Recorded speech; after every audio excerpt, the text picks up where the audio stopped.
There we go. All right, well, hello everybody. Max and Max's Models here, and we're going a little old school. Steve's having some computer problems, so I've got him on the telefono. Hi, guys. And okay, I just accidentally closed that. Let me open this back up. All right, let's see. Oh, wait a minute. Okay, I'm gonna have to close that because I can't have you. Let's see. Hold on. Let me just close this. So, there's that.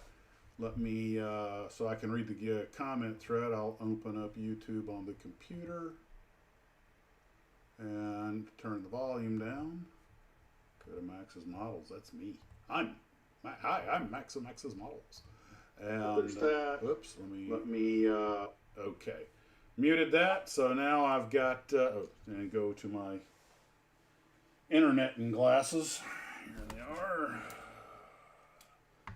Alrighty, well, hello everybody. Max's Models here. We have Steve on the phone because Hi, guys. of technical difficulties. If you guys can hear us, you can give me a quick 1, 2, 5 by 5, 1 by 1, whatever the story is, and I'll make adjustments accordingly. And Jesus, it's cold in some of these places. Nope. No cough medicine tonight. Let me turn that up a little bit. And that should help with everybody hearing me. So, okay, it looks like we're getting good audio. Ken took his wife on a cruise ship, not on his boat. And so apparently he's going to miss this one and the next one. That's 3 in a row, so that's what, 10 demerits per, 30 demerits. I think he's going to be marching around the flagpole at Highport Arms. Well, whole kinds of things have been happening this week in the modeling world. For those who asked, yes, I did see the 2026 Airfix releases. I know some of you guys commented on that. Some of y'all are not real happy with some of the color schemes. I think the short sky van was one of them that they're putting back into service, that a lot of folks are like, that's ugly. But then that airplane looks like a Winnebago, so just how ugly can it be? Yeah, he's on a real boat. He's that real temps Fahrenheit. Yeah, I got down to 31 here the other day, so I actually was running the heater in the Tarbis. But the nice thing about the Tarbis is I had it insulated when I had it put together, so once I get it warmed up, it pretty much stays pretty warm. So today we'll get to it. I thought we would talk about, to start off with, and this was motivated by something that happened today, is crappy instruction sheets. Now, I am sure everybody here at some point has had a kit model with frustrating instructions, either wrong or for a different version, or didn't show where things went, or bad pictures. And for me, the thing that actually gave me the idea to do this today was these lost in, I'm working on the little, for the Irwin Allen build that we're doing now, I was working on the space pod. And it comes with this little one-page folded over direction sheet. And what I was shocked to see was that there's only 7 pictures, but they don't show the entire build process. A lot of it is text. You have to literally read the instructions, read what part number, and it just describes what goes where. And trust me, there's a lot more. We're going to show you the pictures in a couple of minutes, but there's a lot more to this model than is shown in the instruction sheets, and even they're marginally confusing. I got the flooring backwards one time, which you can do. Fortunately, I didn't glue it in place, so I was able to pluck it out without any trouble. It does warn you about some things, that the landing gears are not the same. Certain landing pod gears have to go in certain positions and things, but they really leave a lot to be desired. Not that the instructions aren't relatively thorough in writing, but let's face it, we're all used to pictograms, and that works best, especially when you're working with complex shapes.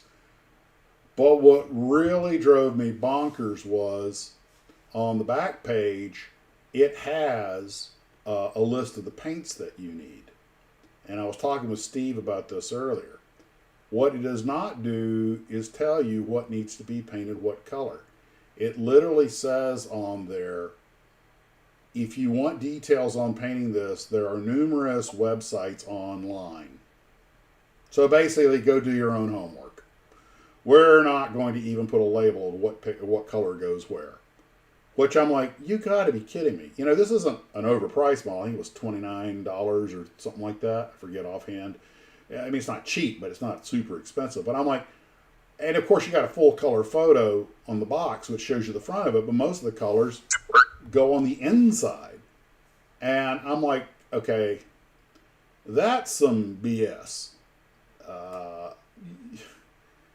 Yeah, you can go on the internet, but I mean, my personal opinion is for a company to get lazy enough to not even put that in there, they could do 1 hour's research on the internet and then label every color in this thing. But they just chose not to. I mean, what are you trying to, keep your printing number, keep your printing costs down? That this makes no sense. And I gotta be, I was a little bit miffed about that. Not a big deal. It's more of an expectation than anything else. And what do you think, Steve? Well, I mean, I don't understand, how you can manufacture a model, put painting recommendations in colors, and then not tell you what should be painted what. I mean, why don't they just say, look at the box? What? I mean, I think that's really poor, management of the kit.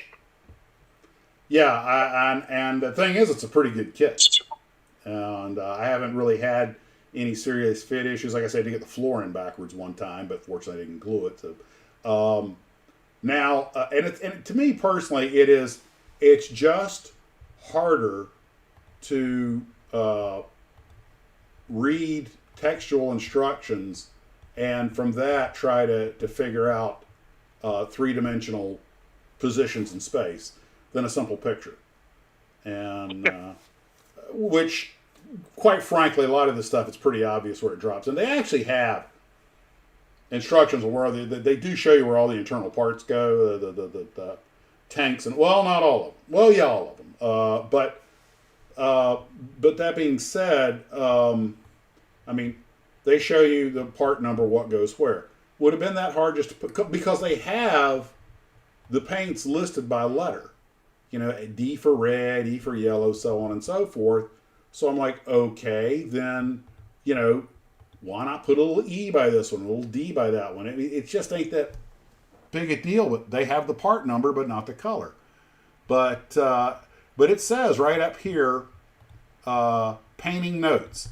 If you intend to paint your space pod model, it is advised that you begin by painting some parts and sub-assemblies before you cement them in place. Okay, well, that's fine. Take some time to familiar yourself with the paint codes found in this instruction sheet. You can determine which parts you will need to paint before you begin assembly of your model. Some time spent now planning the best way to proceed will make blah, blah, blah. But then it says, painting information provided here is generally correct. Great. They're giving us the paint numbers, but unless I'm missing something, at no point in here, including in the text, does it say, number 32D or anything. It just says, number 32. Unless I'm missing it, nowhere in here does it tell you. But then, however, for absolute accuracy, we recommend that you research details from photos of the space pod, which can be found on various internet sites. Dude, that's just the epitome of laziness. I mean, I'm being a little harsh here. With all the nonsense that goes on in life, this is a pretty big, this is a pretty minor nit to pick. But seriously, I mean, it's an expectation, especially with modern models. God, we are so spoiled. I'm such a wuss. Now, so since personally, I took this as a license to do whatever I wanted to. So I decided not to go with the standard, flat aluminum and gray and light beige that they always use on all this stuff. I figured, what, let's have a little fun with it. So I decided I was pre-fitting all the pieces. I shot everything in aluminum to begin with to get the base coat on it. Now this model has an interior walls and exterior walls. There's actually two walls, inside and outside. It's actually a very nice kit so far. I'm really impressed with it. But I decided to go a little Star Trek, a little Gene Roddenberry, and use some of the bright primary colors. So, in Star Trek, how the overhead pipes and the framing and the halls and everything would be bright red or yellow or something like that, really stand out. Which I imagine was partly because, color TV was coming into vogue and they wanted the colors to pop. So I decided to go with some bright colors on the structure, some purplish blues, some yellow, some red, give it some character. And I happen to have some decals left over, ironically, from my Lost in Space builds, those extra decals. So I was able to cut up some of those decals and add those to it, just add a little flourish. You really won't be able to see most of this anyway, but I was like, this is more fun than now the big white round knobby light button things were white, but I was just like, we're on the inside of the ship, so let's put some flashy colors in there. And that's the space taxi that I broke. I'm repainting it aside as long as I had it on the take it apart and go ahead and reshoot everything. And I'm going to do a more gussied up job on it. But that's the Willie Lay space taxi. But I reshot the aluminum parts. Also, I'm getting out all my different nation, logos and everything. I figure I'm going to come up with more markings, but I'll probably make it like some sort of multinational thing. You know how you look on so many rockets today that have a half dozen different flags on it, because every country that's got something on board or contributes a part, has its flag on. So I'm going to put the insignia from a bunch of different nations on there, like and because you start getting to space taxis, you're probably going international.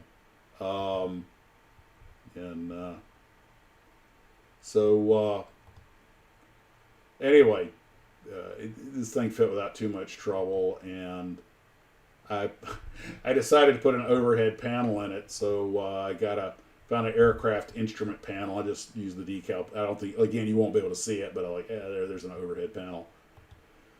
And but this is I think those are the outside walls right there I'm playing with, and just pre-fitting everything, and haven't really had anything to speak of in the way of fit issues. I did have to clamp down some of the framing members till the glue hardened, but there's nothing surprising about that. What you could do with this thing if you wanted to, like I'm going to do with one of the Star Trek shuttles, you could build the inside of it as a standalone, as like a movie set, and then put together the outside shell as the outdoor prop if you wanted to build it as a prop vehicle instead of as the actual flying vehicle in the show. But anyway, since they didn't give me any paint instructions, I decided to have a good time with it, and I think it looks kind of cool. But I'll paint the outside the way it is on the box, of course. There's a good one to show you the bright red and yellow and everything. So anywho, that's the pod. I just started on it today, really, and so so it shouldn't take more than a few days to build it. Unlike it's nice to work on something relatively straightforward after spending 6 weeks on that helicopter. But anyway, again, that just gets back to, I think they could have done I don't know why I'm so hung up on that. I guess it just violated my expectation. Okay, don't worry, read the comments. Oh, thank you guys.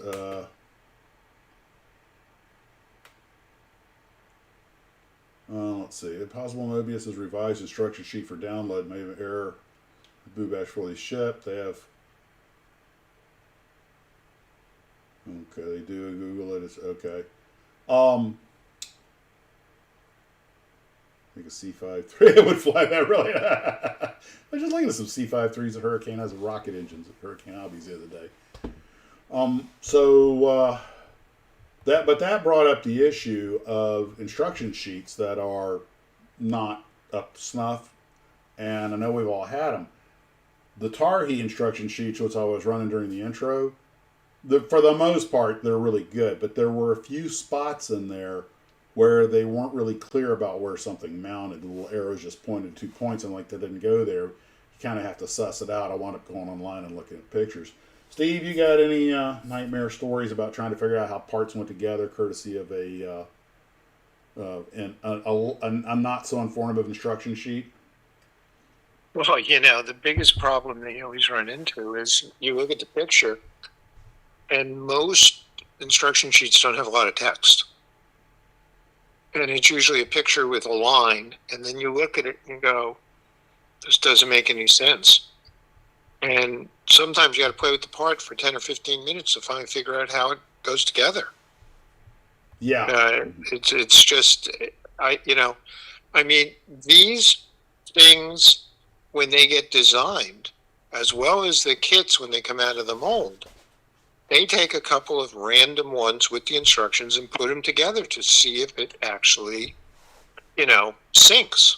Uh-huh. And to be able to let it out in the market and it doesn't just shows that, on that particular kit or that particular company, they just didn't care.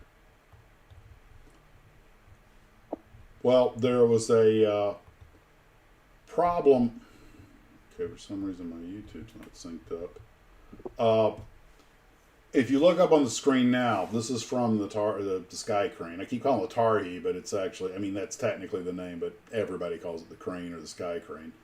Virtually every Dragon instruction sheet. There we go. The information's coming in. A lot of kits in the 5660 had no painting. Oh, I painted all my models as a kid just off the box art. Trying to figure out decal placement and everything else. You always wound up with that part. You had no clue what it was. But if you look dead center on what I have up on the screen right now, you'll see these two balls, which I assume are some sort of hydraulic reservoir. But you see where the arrows point, all right? You see how they point at these two ends of the arm sticking out? Now the one up top, the scissor up top, goes in exactly as you see it in the picture. And the winch mounts exactly the way you see it. Those balls do not go in where it looks like. In fact, it took me quite a while. I had to go online to figure this next part out. Now there's the actual piece, and I'm trying to figure out how they could go in where it shows those two arrowheads, and they just don't fit. Now they're actually seated correctly here, but you will notice that the balls are nowhere near on the top. They're in that thing the way it showed in the instruction sheet, where more or less where the arrow's at. But the bottom arrowhead on this should go almost all the way up the joint.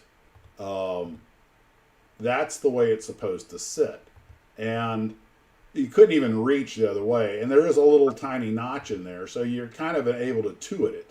This is probably the best picture to show you the proper way to seat them. Unfortunately, the way that thing's up against the fuselage, it was really hard to find any pictures online that made that part out clearly. But you just kind of looked at it and went, look, that's got to be how it goes. It doesn't even fit the way it shows in the instructions. This is not the only problem like that I had on this kit. But anyway, I got them in there, and I confirmed they were correct, and that's great. But now, which brings us to the next part of instruction sheet issues. And that is when the instructions tell you to do things in what I'll call an inefficient way. Now these are the particle separators, basically the FOD screens for the engines. All right.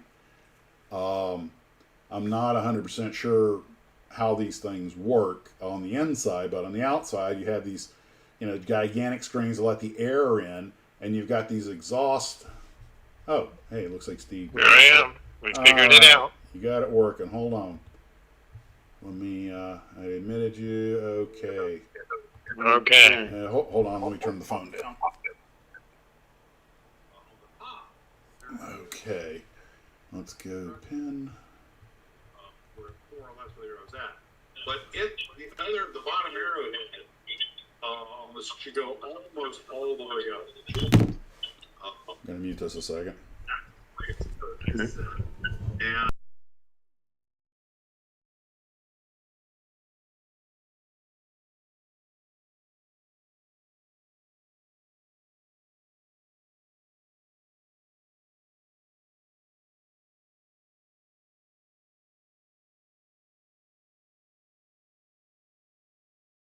they'll reprint the old instructions and they'll update maybe the text describing the kit, but that's about it. But they'll use the old ones because they just don't do new ones unless it's an all new kit. Which brings us to part of instruction. We're going to have a little bit of I was switching over from the telephone to the computer, so we're going to have a little bit of a dead spot here. You back?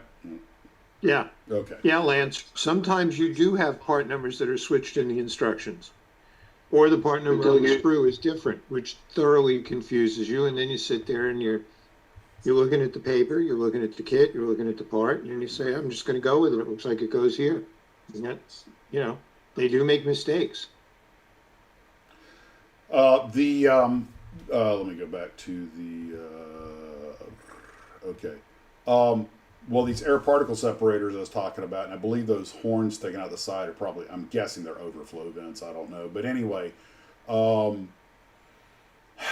next page, you have these Z-bars that go in there that mount them. And I'm like, okay, you can put them here on the helicopter and then go and try and wiggle in between them with the Z-bars, which I did because I'd already glued them in place. But it's really difficult. And it would have worked out.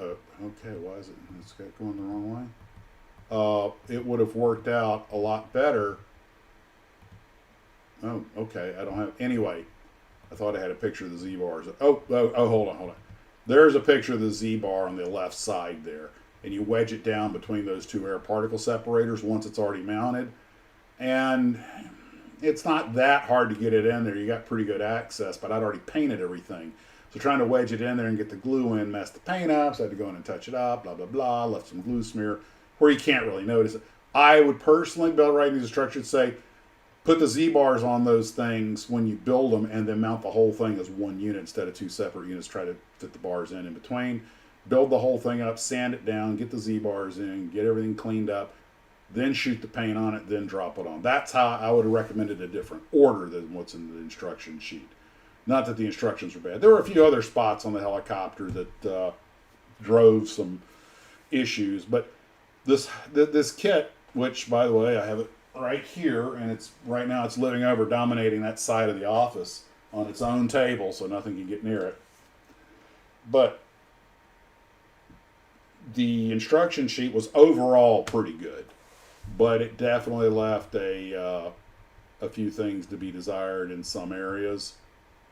But given that you're dealing with, God, I forget how many pages and windows. I mean, it's a booklet. Overall, for the most part, it's a really good set of instructions. Now I'm kind of picking nits on this, but we've all had models that, I mean, literally one of these parts isn't even represented because of a change that was made or something, and that's just and ships are particularly tough about that. They put these itty bitty little numbers that you need a bloody microscope to read, parts that look alike, hard to get the orientation right. Mike Mashat did a video about the old instruction sheets. Of course, he dealt with some mostly pretty simple models, but getting the instruction sheet right on these more complex kits is a ongoing battle. Well, you know what's even worse is if you do a Lego or Lego type item. I mean, between having to count the holes, the size of the piece, I mean, there's plenty of times I've done a couple of them and you get it together and you go, wait a minute, this just doesn't fit. And then you keep going back in the steps and you find that the way that they showed that piece should be in there, it just doesn't work. Yeah. Oh man, we've all had that. And I know you're supposed to pre-fit your parts, but sometimes you'll get a part that fits so poorly. Like, is this what the instruction sheet is saying for me to do? And I have got to give Gundam credit when you're dealing with things that have such complex shapes and you're trying to take a three-dimensional object and make it two-dimensional on paper. But even with Gundam, sometimes it's hard to figure out exactly what they're asking you to do. But they, generally speaking, are very, very good at it. Some of the best. Tamiya has great instruction booklets. But when I did the Caterham, the Caterham 7, the Super 7, which had a real book for instructions, and it was color-coded and fantastic. But I made a couple of mistakes on the suspension system that wound up breaking some parts, which are still in there broken on. I just kind of hit them, just glued things in place so the suspension doesn't work like it's supposed to in some spots. Of course, it's just sitting on the shelf. Now, and I know a lot of the guys watching this, other folks watching this are car people. You know how complex the Lotus suspension system is on the Caterham. I mean, it's got arms and levers and springs going all over the place. I'm sure there's a reason they did it that way. But a lot of folks like your backdrop, your racetrack. Oh, good. I'm glad. But oh yeah, J.M. Chadwick is looking forward to that FG one. You talking about the Airfix one? Yeah, he's psyched about that. The oh God, I had so many examples in my head of times I've had trouble with instruction sheets. But even that Caterham Super 7, which had just a magnificent kit, but there were a couple of things that I just couldn't figure out how it was supposed to go together. And by the time I got it figured out, I'd broken some stuff. And if you're a gearhead, you've rebuilt engines, and like doing the V8, the Visible 8, or the Slant 6 is probably not that hard. But for people who don't know that much about engines, trying to build the kit, which I have to admit, those kits are great learning tools. In fact, if I was running a shop class, I'd probably, if I could get my hands on them, I'd say, okay, kids, you're going to build this kit before we get into the engine, because building model engines is such a great way to learn about engines. I learned so much about cars from building them because, you open up the hood, hey, it looks just like my model. There's the brake reservoir, and there's the... I had a science teacher in junior high school, and she made us each go out and buy a model kit of a car and build it. Great. So that we would kind of know how mechanics worked.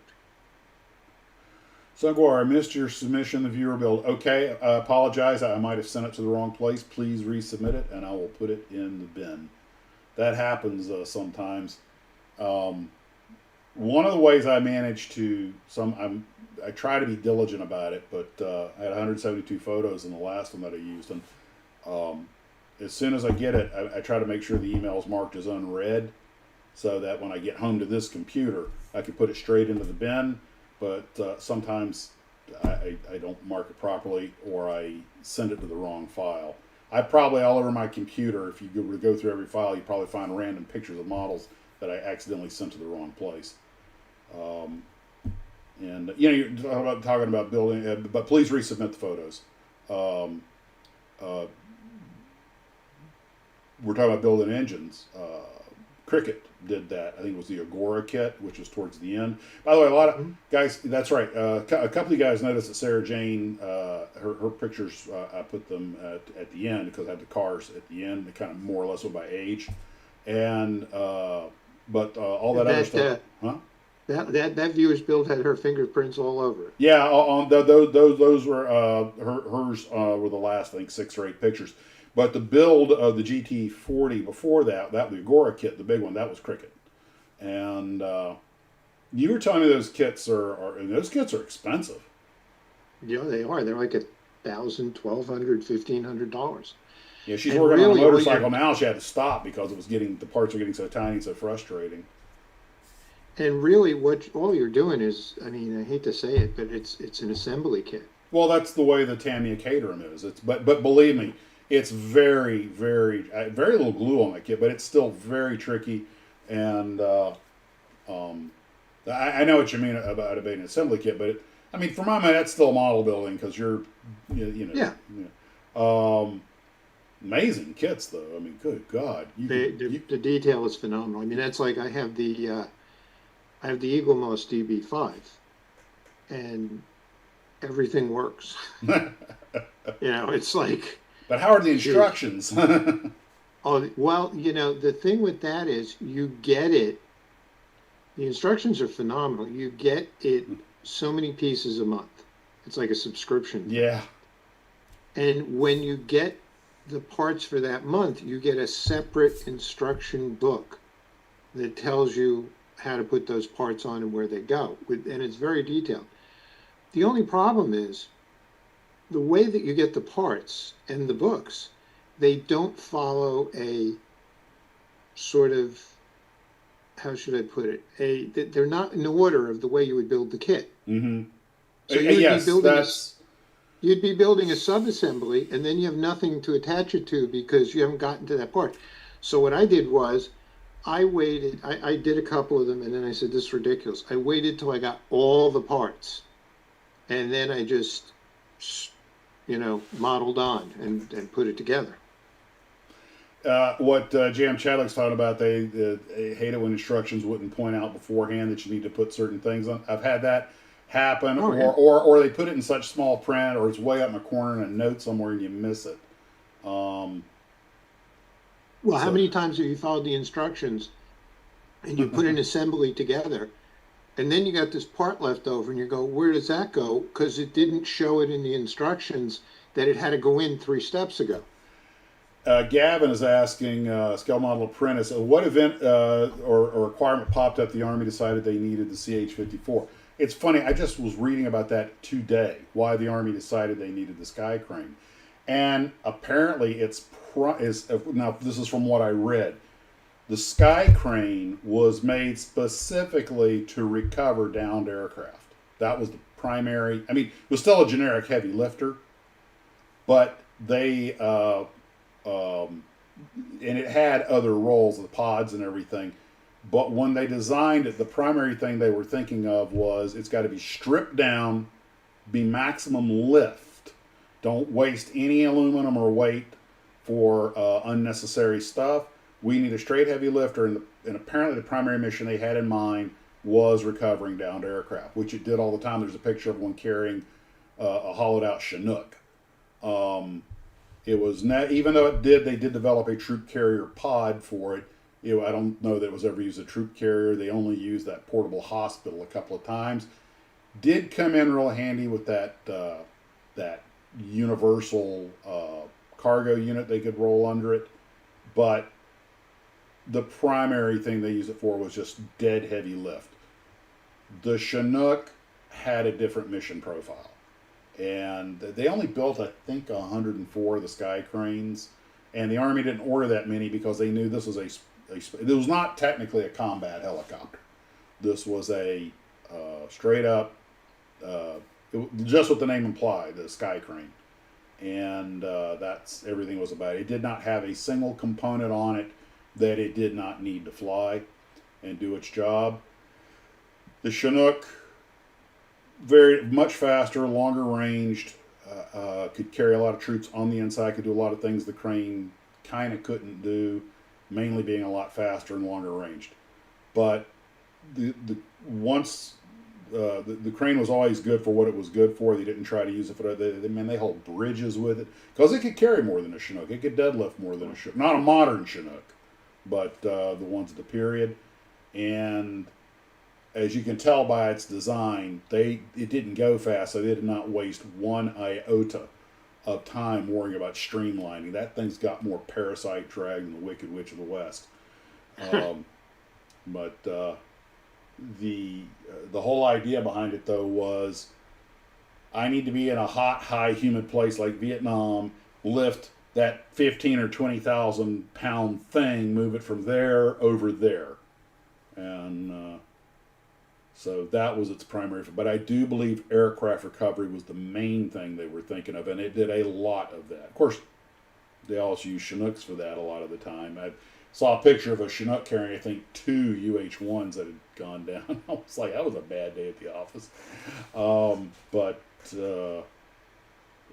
actually saw a picture of a Sky Crane carrying another Sky Crane, although the rotors had been removed from the lower one. But and the Army kept them as long as they could. I remember seeing a couple in Pennsylvania Army National Guard at Fort Indian Town Gap, Pennsylvania. And I think there was one more unit, which might have been at Bradley Airport in Connecticut, that might have been the last unit to fly them. They kept them as long as they could, but with only 104, 107 of them being made, it's only a matter of time for they just ran out of parts, I think, more, and they were just getting old and tired and hard to keep flying. But the Army did, and one other reason they probably retired them was that the newer Chinooks had kind of caught up to them on what they could deadlift. I think they were within 1,000 pounds. But Erickson Air Crane bought the rights to them, as handmade about 7 of them at $64 million a piece. But you see one out there, you see one of those orange ones out there firefighting. It might be one of the later models that Erickson hand built, and it's a machine. It's a beast. It's an impressive piece of equipment. Yeah, they recovered C-123s. That's right.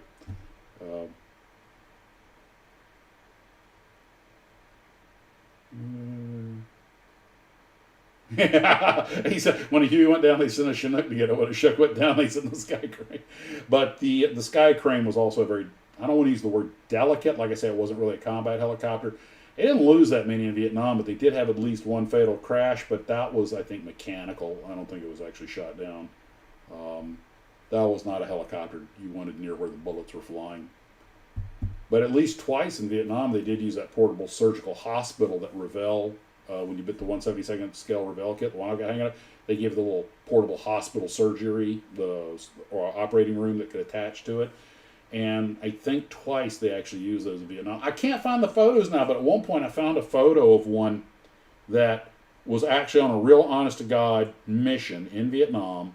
They flew out to a hot zone, which they didn't normally do with the Sky Crane, but he had a whole bunch of UH-1s flying gunship support. And they landed and they set up this emergency surgery out in the field. And like I say, I think they only did that twice during the war.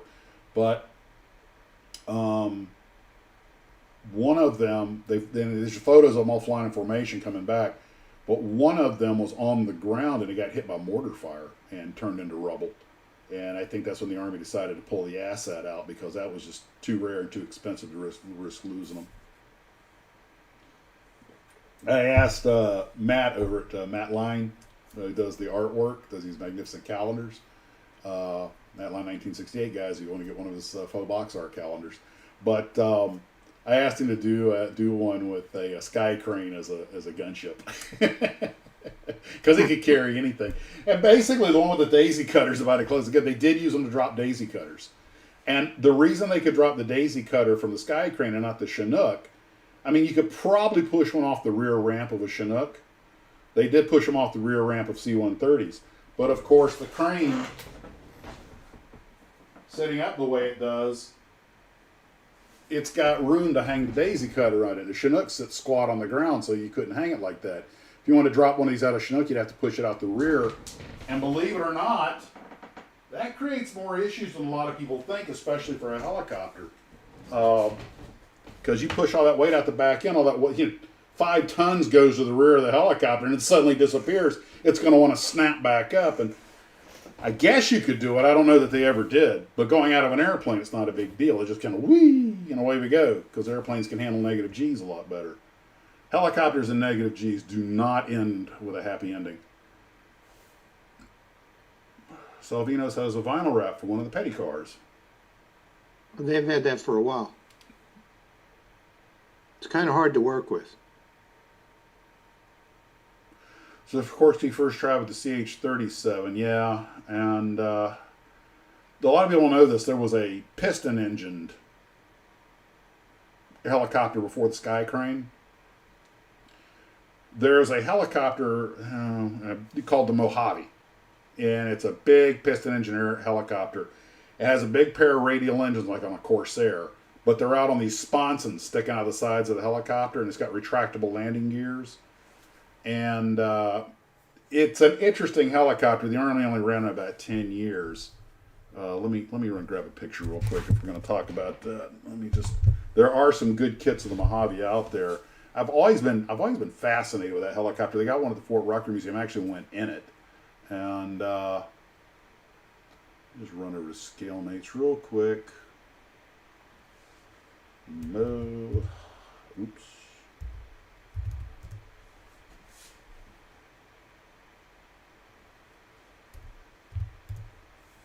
Okay, Mojave helicopters.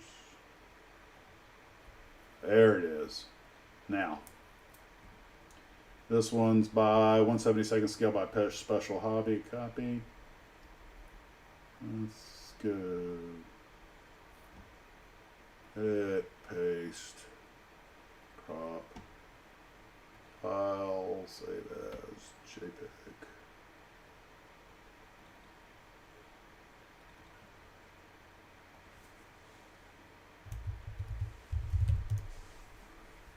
All right, let me bring this up for you to look at now. Image. Here it is. Here we go. You guys will have it here in just a few seconds. This is the one he's talking about, the CH-37 Mojave.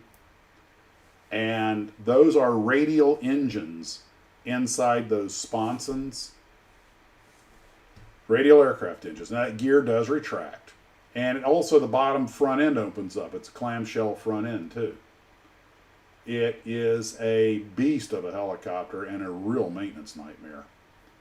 Well, anyway, that helicopter is the grandfather of the Sky Crane, because the Army flew it for a few years, but those engines had to be shafted into that transmission, and so you got two big old radials out there barking away. Hey, Eric. And you've got the shafts going in there causing a lot of vibration.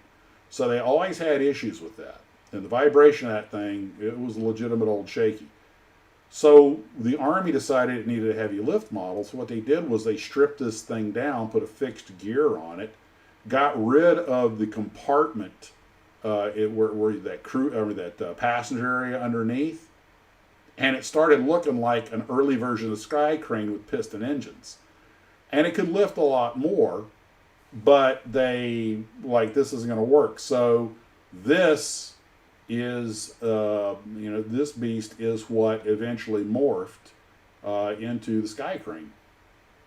And there's a direct line between the 37 and the 54 of development. Turbine engines and putting them on top of the fuselage really saved the platform and made it a lot more practical. But even this one, it's a little hard to see, but there are some gargantuan shafts that come right out the back of the engine straight into the transmission.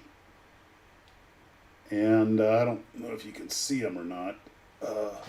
Well, you showed that when you were doing the videos about building the kit. When you were doing the engines, it showed. But, I mean, those shafts are ginormous. And I've never seen a direct power delivery shaft like that before. Usually turbines go through an accessory case and all this other stuff to turn turboprops. That's the first one I've ever seen where it's like the core axle of the engine is just shafted straight into the transmission. And there's probably some kind of reduction gear or something in there, but everything about that helicopter is one of a kind. There's nothing else like it in the world. How successful it was, well, it did what it was designed to do quite well, but it's such a special. But you see them today. You see them putting air conditioner, HVAC units on top of high rises, and they're it's 16. I think I could be wrong on this. I think the ones Ericsson make are called the CH-64. I think, or it might have a Sikorsky name to it. But anyway, it's basically just an upgraded version of the same helicopter, updated.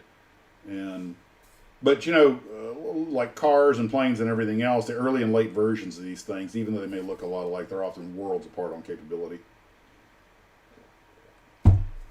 The Russians did a lot of interesting stuff also, and they did have something, their version of the Sky Crane, but it had 4 legs on it. And they loved to fly around with a city bus underneath it to show what it could do. But it was also a single rotor like the Sky Crane. And a lot of people, and this brings up the old debate about why do you go single rotor and rob power with an anti-torque rotor versus going tandem rotor like the Chinook. Both of them have their pros and cons. The Army decided to go with the Chinook for a lot of reasons that fit their mission.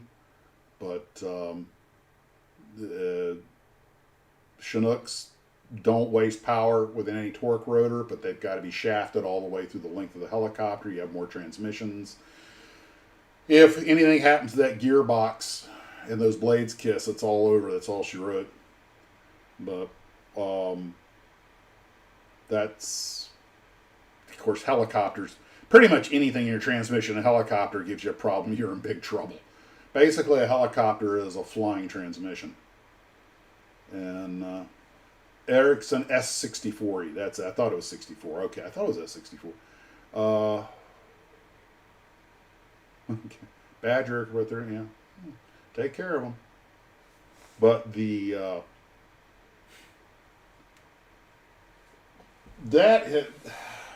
I have got to. I'm thinking about doing a video about, for anybody who builds that kit, a couple of pitfalls that I realized. Some of them we just talked about. There are a few things about that kit that, partly because of its size, but my first mistake in building that was I didn't catch that when I was building that internal frame that everything builds around. I had one of the framing members about a 1/16 of an inch high, didn't seat it all the way, and that caused problems with the cockpit fit, and I wanted to have to go in, take it apart, and shave that down because it was in too tight. Make bloody. These things are so big, make bloody sure all the parts are fitted. Then when you start putting the sides and the top plates on, they don't always line up. You wind up with these gaps. And I see these guys that do these fantabulous builds, and I don't see any putty. I'm like, how did you get that to do that? And one thing I've come to the conclusion is these big parts have got to be put on, like anchor down one end and let that harden, then move to the next. Don't try to get it all down in one setting. You can't get enough clamps on it to hold everything in place. So take it in little pieces and pre-fit, and pre-fit. And there's a lot of videos out there about guys having to shave parts down and do this to get it to fit. So, and the clear parts didn't fit right. So that took a lot of, and you know how easy they are to break. So, I had to be very careful with those. I had to clamp the living crap out of them, created some nasty, stop that. The rise of C-47 is like being on a boat. So yeah, I remember riding one doing this the whole time in the Chinook. Man, them buggers are fast though. The Cobras had trouble keeping up with us. Bought an F-16J. Yeah, I'm a little surprised how much some of these 148 scale kits are costing. I'm also surprised how much detail they try to put on some of them. At 47 minutes, we're still talking about models. We haven't gotten to Godzilla yet. Okay, hack 48. I need to get that Shin Godzilla kit. I think Steve over at Cult TV Man, I think, has some. I hope you guys got a chance to see Steve's little homage to Bob Burns. It's really nice. He was a personal friend of Bob's, so. If I had known that, I would ask Steve to ask Bob if we could have got him on a live stream.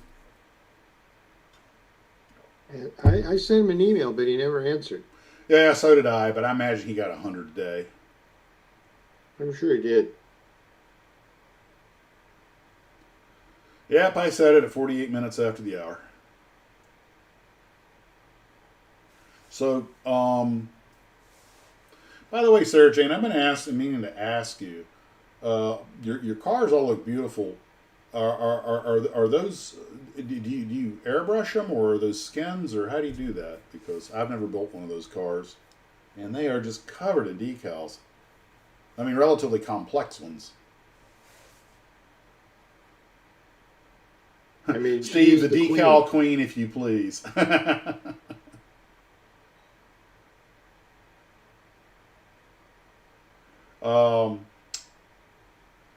So, you missed the Godzilla poll. Was it 48 minutes? Whoever had 48 minutes, you won the poll.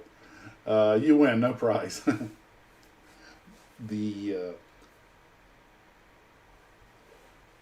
got to start working on the crew also, and then build the truck, the fueling truck that goes with it, which fortunately M49 is the correct truck. And I found out that M151 A2 Mutt Jeep that I have, which is actually a Ford, is also correct. They had those in Vietnam also. That's when they changed the suspension. For those who don't know, the old M151 Jeeps that the Army first got were horrible about rolling over. They set them lower and wider than the Willis, because the Willis Jeep and the Ford GPW were both prone to roll over, a little top heavy. So the Army thought they were figuring that out. They went with a completely independent suspension. What they didn't learn until later on was that if both wheels left the ground at the same time, they towed in very badly. The Jeep came down, it often rolled over, even on relatively small bumps if they had a chance for both of them to tow in. And killed a few guys that way. It's interesting here. Sarah Jane says, rattle cans only, never had an airbrush. And Mike, one of the times he was on, we had a discussion, he never used an airbrush either. I didn't use an airbrush until I was 40-something years old. I was rattle can. I learned to tear paper bags, and all that stuff, and, hold it at a distance. You just learn to master the rattle can. And that's back when it was almost always a lacquer. I mean, an enamel also. So once you sprayed a color on, you just put the model away for a couple of days before you went to the next thing. And the nice thing about the enamels was I never had money for primer. It didn't matter with enamel. With acrylics and lacquers, you really need a base coat. And that Willie Lay Space Taxi, I fixed the UFO today. Just the canopy had popped off and it fell off the stand. I fixed that today. It's back on the shelf. The Willie Lay Space Taxi, I decided to go ahead and crack it open and repaint it and sand it down. So I'm going to give it a facelift. I got the white on it today. I'm just trying to decide if I want to paint a stripe on it or just use decals or whatever. And the problem with putting all the flags is all of the insignia I have are a little big, and it winds up looking kind of sloppy. But well, I'll figure it out. That's a nice thing about something like that never really existed. You can put any paint job on it you want. You are free to do whatever you like with it.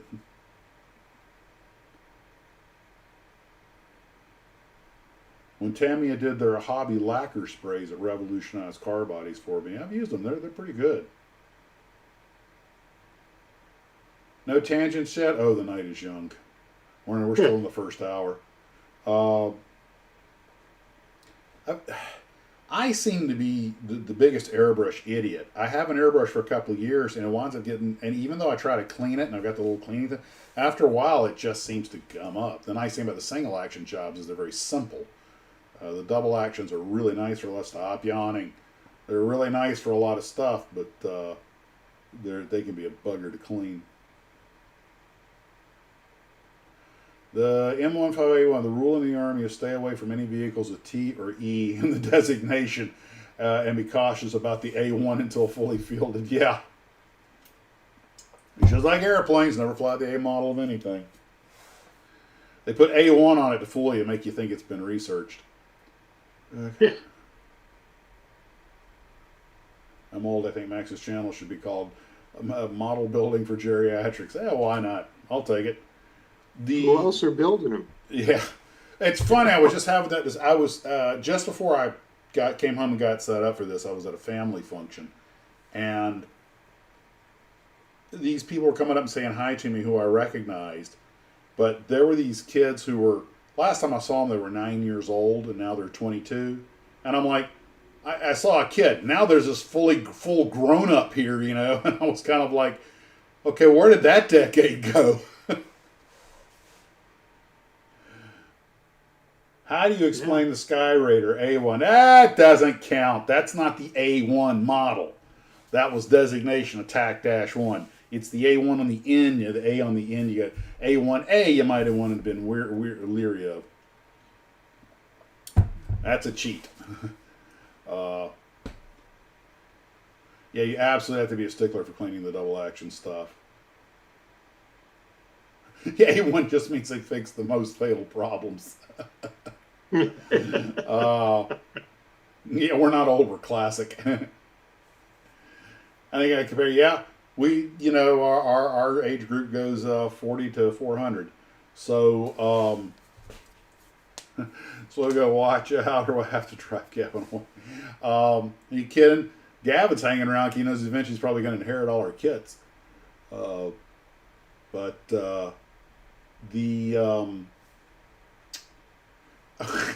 God, I just thought of a.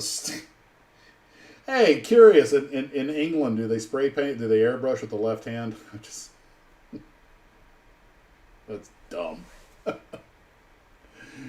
The airbrush from the other side of the kit, but I forget what I was building. It was a car with a right-hand steer, and I was going, nothing wants to fit. And I'm like, hey, dummy, that's because it's not made for the American road. Hey, everything fits fine on the other side.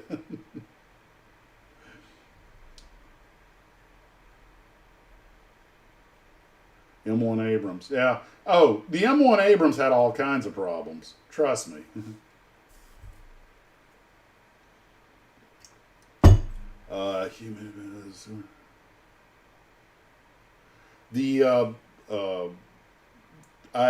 Nothing is ever flawless out of the gate, and there are a lot of examples of very famous aircraft that almost did not go into production, like the Wildcat. A lot of people don't know this, but the Wildcat initially got beat by the Brewster Buffalo in the fly-offs. And everybody, oh, this airplane by Brewster, it's dainty, it's fast, it rolls on a dime, it's got long range, which for the time it did.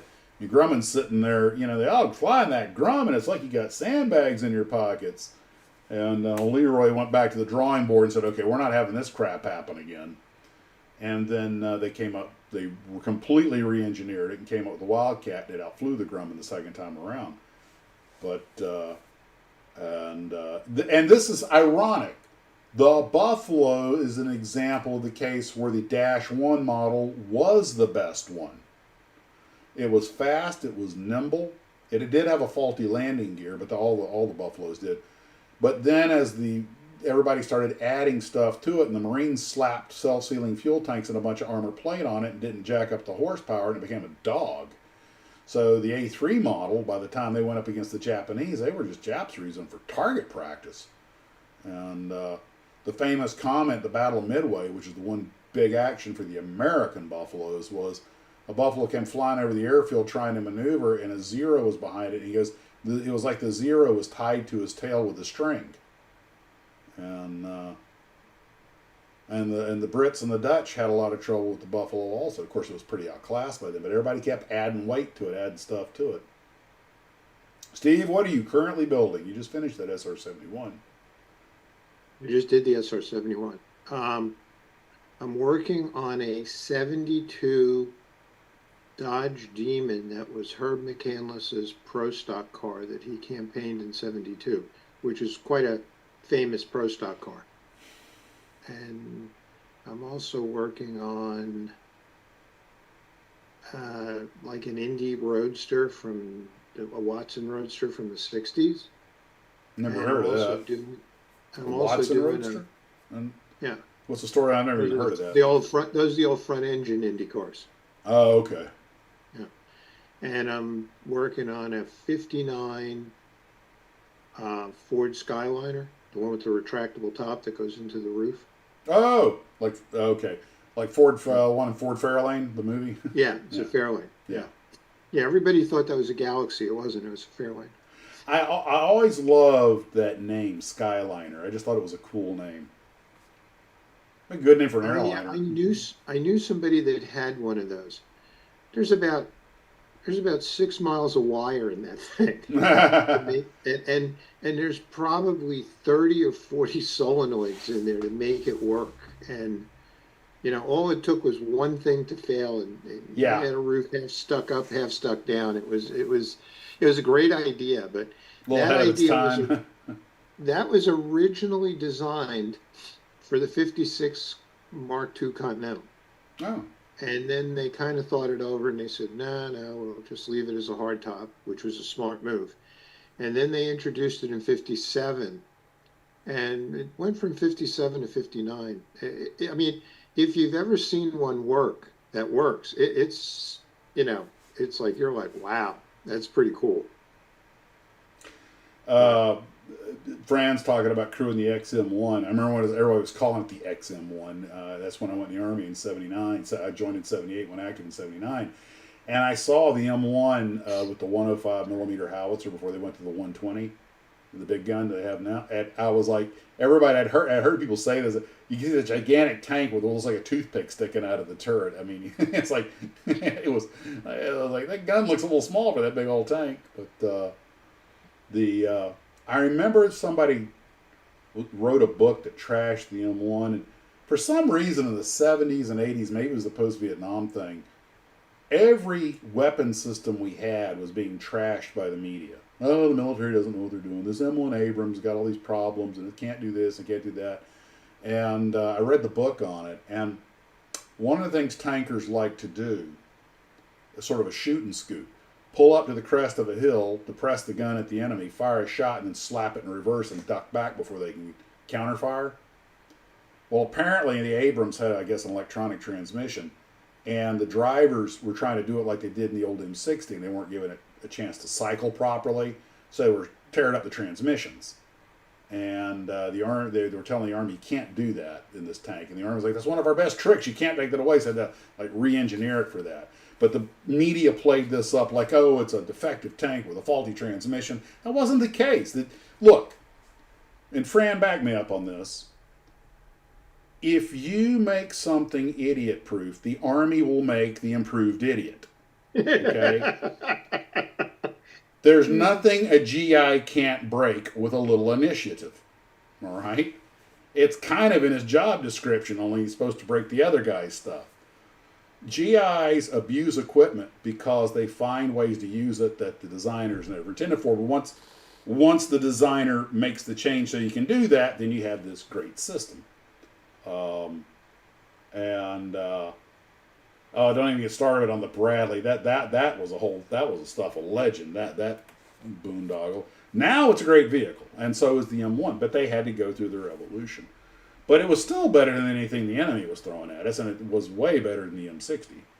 And I remember the first time I heard one go by, and I was like, it just didn't sound like a tank. The noise, everything's different.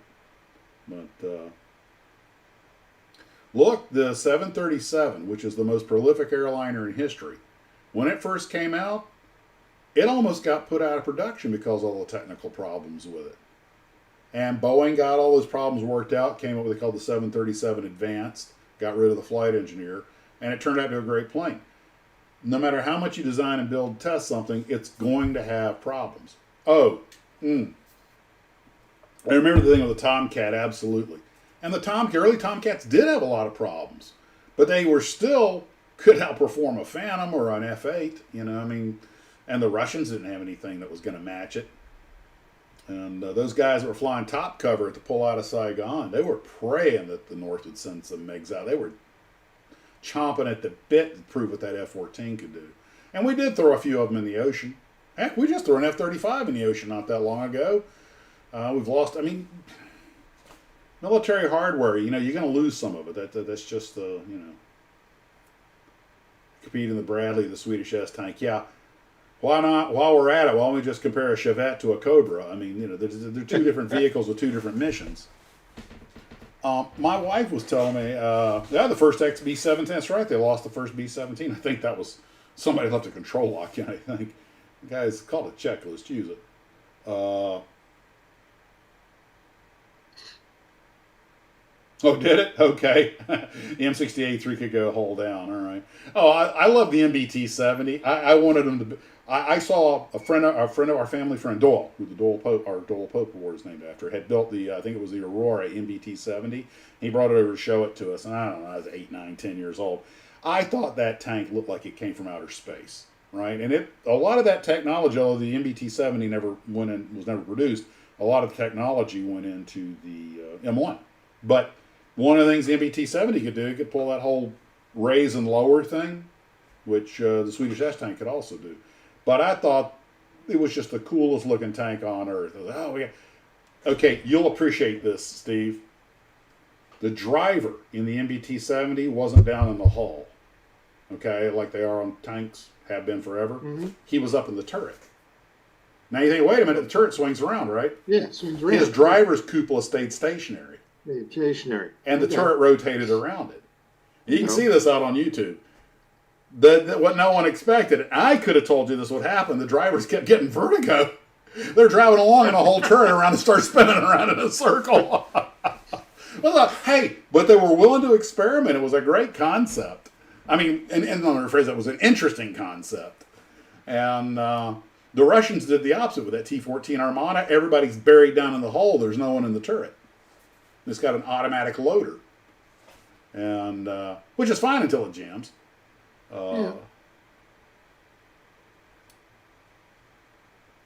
Getting lost in the comments. You'll see big. Yeah, those Pratt engines were the big problem with the F-14. They finally, as often the case, the later F-14 turned into the airplane it always should have been. Like I tell you, those 50s jets, when they worked, they were great. But Port Hudson Bradley. The 50s jets were just freaking dangerous. They were beautiful. They were on the cutting edge. People don't appreciate how many of them that crashed.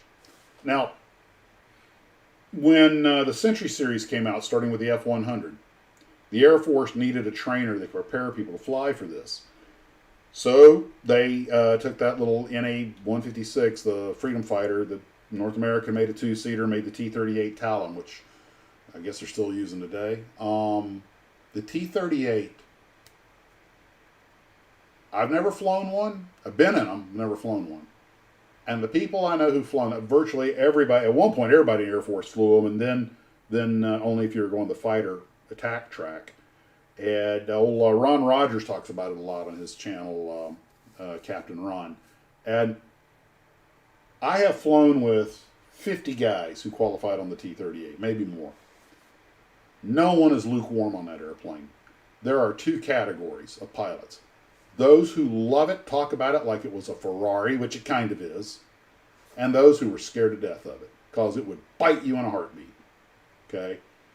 They lost one just a few years ago, not too far from here, up in was it Columbus, Mississippi. Perfectly working airplane, Japanese student, American instructor, in the traffic pattern, just making a turn to final. Guy overshot the turn a little bit. Student comes back. Well, you have to tug on the stick, burn a little energy to get over there. Apparently, the instructor, and you watch it, everything's like normal. I've seen the reproduction, all the gauges are just kind of doing what they normally do. And then all of a sudden, with almost no warning, you just see the vertical speed just drop, and the airplane just falls. And apparently, the instructor got distracted with something for a second and didn't see the trend. And that close to the ground in the traffic pattern, they didn't have enough time to get the engines to spool up and get their speed and energy back, and they were too low to eject. It doesn't have 0 seats in it. That airplane will get a rate of descent you cannot eject out of, and you can't recover from. And boom, they just went into the ground just by taking their eye off the ball for a second.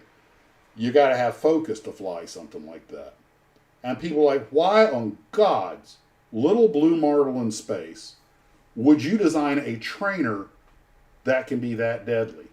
And the reason was because they were getting ready to go fly those 50s and 60s vintage jets. The B-58 Hustler, the F-104. You had to get these guys ready for that. The Hun, the F-100. These airplanes didn't take prisoners on either side. And to paraphrase Petronian Airport, it could take anything but a bad pilot. And, well, we lost a pair of astronauts in one. You know, Bass and C hit the building in St. Louis just trying to land. And that was some scuddy weather, and Cernan and Stafford went around. But by the time they realized they were off, they tried to go around. They were too low. It wasn't happening. And it's a miracle that more people weren't killed. Ironically, they hit the very building their spaceship was being built in.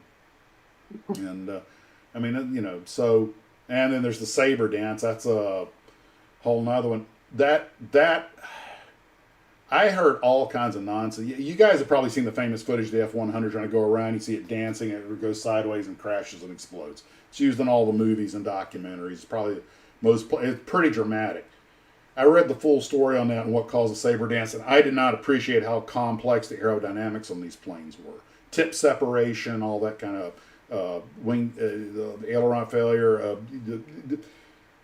The saber dance, everybody said, oh, you know, it starts riding its flame trying to go around, which is part of it because as that exhaust is pushing the ground, it's pushing forward on the airplane.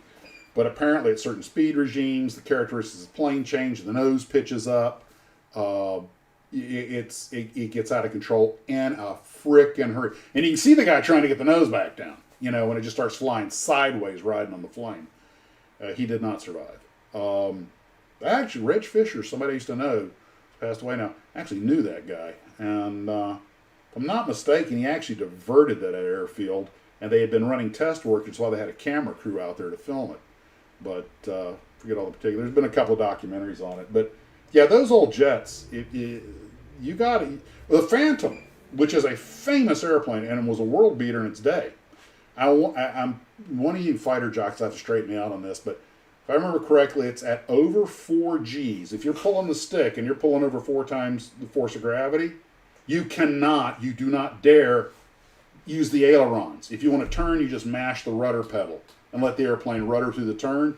If you pull the stick, I think it's the asymmetric, the adverse yaw, will just take the plane out of control. The Phantom is full of aerodynamic patches. The first Phantom they designed, you can see the models of it, has a straight tail and straight wings. It was unstable as the day is long. That tail slopes down, those wingtips slope up. Those are all aerodynamic patches to get the airplane to fly right.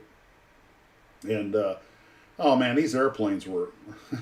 There's a reason those guys drank whiskey in a water glass and ate cigars. You know, they were about as manly a men as and teaching UPT graduates how to be fighter pilots in the AT-38. We max performed the hell out of those birds and little J-85s. Yeah, but you were getting them ready for the real world. And to give you a car perspective, imagine you get some guy who just came out of driver's ed in a Chevette, and now you got to take him on the track and qualify him in an F1. And your trainer's a Ferrari.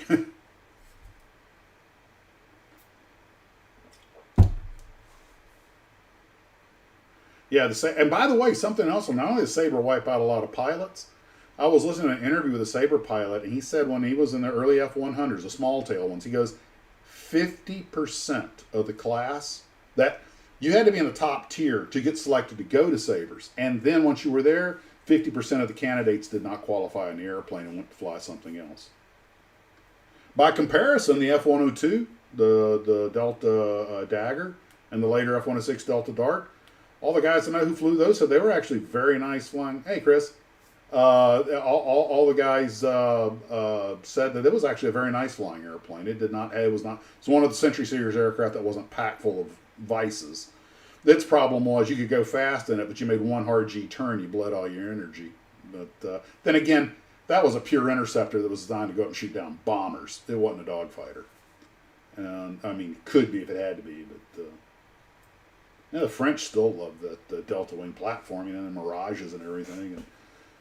And of course, we all know what Habitual Line Crosser says about jets with canards. I'm not going to say it. Slamming idle to max afterburner in just a couple of seconds, not bad for an engine designed for a cruise missile. No, they milked a lot out of the engine. F-47 should be gold, though. Well, as much as it costs, it's probably made of gold.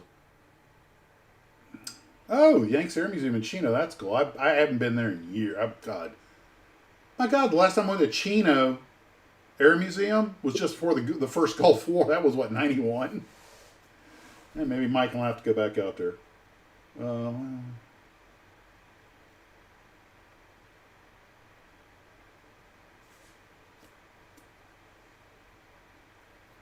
If I could go, I swear I want to go to the UK just to see all these great military museums they have. There's stuff in the museums in the UK that there's nowhere else in the world.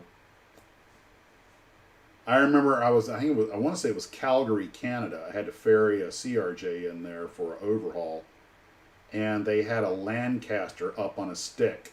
And it's a good thing I was just an FO. I wasn't flying the plane because I was I had my face plastered to the window. What's that doing there? What's that doing there? And I was asking everybody, what's the story on the Lancaster, and they were like, I was like, any chance they could get it flying? Oh, no, they broke the back when they put it up there. And now I find out the thing's off the stick and somebody is, in fact, restoring it, I think. But, because the Canadians built a bunch of Lancasters during the war. Yeah, ME-262. Howard Hughes had considered racing the captured ME-262. Somehow he got his hands on it because I think it was Howard Hughes.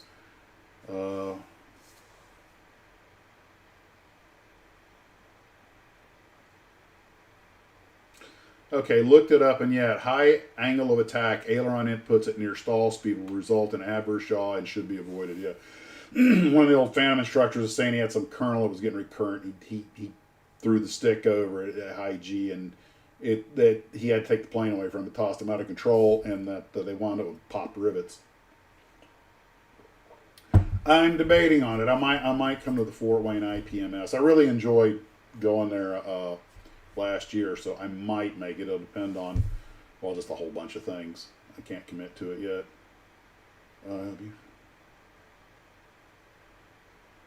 I have no idea about the performance gap. It would be cool. Somehow I doubt it. Seems like Mach 2.5 is generally the hard limit on manned aircraft these days, but you never know. The World War I Museum in New Zealand is one I want to see. I did go to some museums, and when I was in New Zealand, I went to, was it Wanaka? Saw the aircraft at Transport Museum. They have a lot of great stuff. They need a bigger facility, though, because a lot of it's packed in so tight that you can't really see it that well.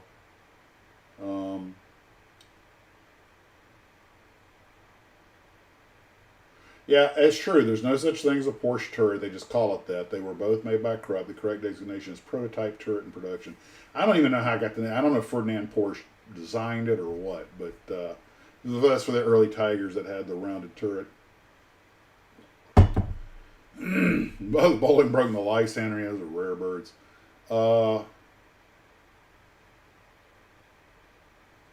Definitely. Oh, I'd love to go to that.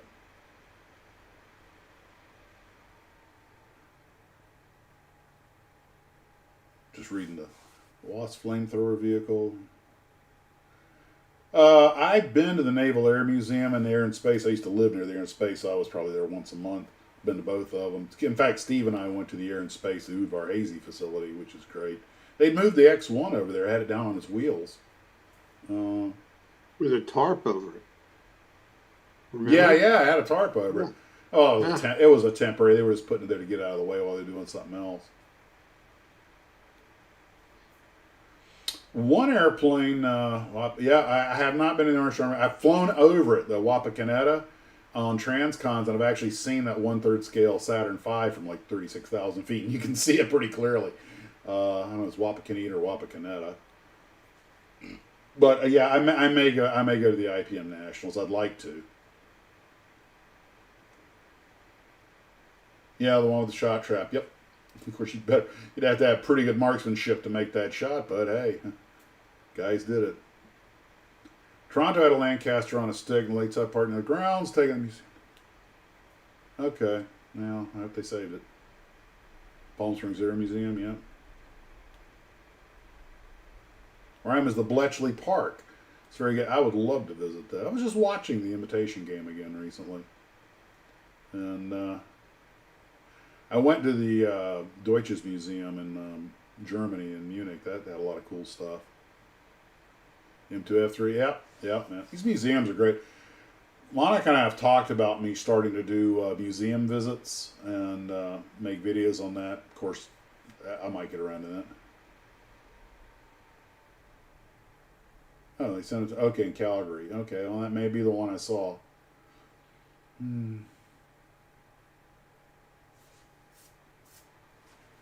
Reservations. Oh, great. Good on you, Bill. I'll bring my sleeping bag. Let's see.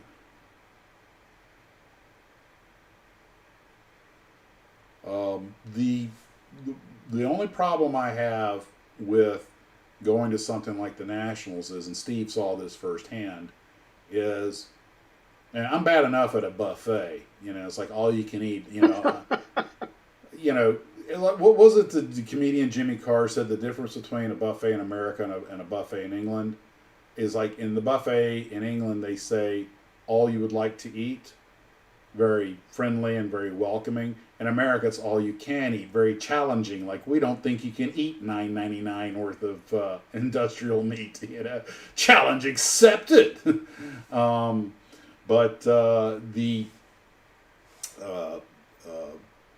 I'm sitting there at IPMS and I'm looking at all these guys and God bless it, Bob Ezrelli, I think, was like, I'm actually going to have anything in this stack for $5. You're like, okay, do not put marshmallows on top of ice cream, on top of a steak, on top of cake, on top of spaghetti again. I'm just like, and I just want to take the whole box and go, look, here's a 50. I'm just taking this whole carton home with me because I don't already have storage issues. But, one thing I really love about the Nationals, those vendors, is not with someone like Zuikimara, who are dealing with brand new manufactured kits. The price is the price, and that's all there is to it. They're very nice people, though, and wonderful kits. In fact, Brett still has that Zuikimara Shinden that I got for him. I need to bump into him, see if he's making. I knew when I gave it to him, taking me a year to build it. Brett, he's a world-class model builder, but he builds when he's in the mood, and he's not. He's got other things going on. So, but I'm looking forward to when it's done. But I have absolutely no business dropping $100 on a 1/32 scale Zuikimaro multi-engine World War II fighter plane, but I just know if I go back, I will. I'm gonna have to drive because it'll cost me more to ship the crap back on the airlines if I fly, and and then there's the 30 or 40 kits that I love it that these guys are only used kits will just wheel and deal with you, and I'm like, it's not an addiction unless you can't control it. I wish I would have felt better when I was there. Oh, what? So I wish I would have felt better when I was there. Yeah, you were feeling a little puny. Yeah. I had a kidney stone. It's brutal. Yeah.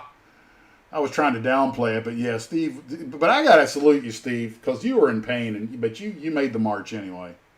I had to lay down in the back seat of the Jeep on the way home and let my wife drive, which is horrible enough. but then I said to her, let me ask you a question. I said, is your objective to hit every hole in the road? I love this. If you're access to Nellis Air Force, the petting museum containing the great. Yeah, I would love to go to the one at Nellis.